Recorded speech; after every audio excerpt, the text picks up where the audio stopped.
مصطلح بالعربي يضع النقط على الحروف، نقولها ازاي بالانجليزي؟ to dot the i's and cross the t's.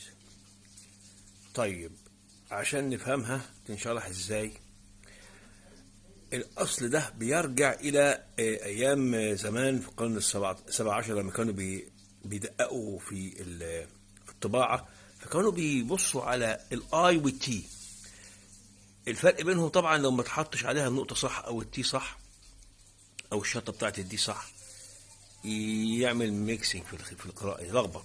فيقول ايه دوت زي ايز، يعني معناها كل الاي نحط عليها النقطة بتاعتها، وكروس ذا تي يعني معناها نحط الشرطة على كل تي، تقوم تفرق ما بين الاي والتي. وده الفرق بتاع كروس ذا ايز، دوت زي ايز اند كروس ذا تيز، يعني معناها حط النقط على الحروف.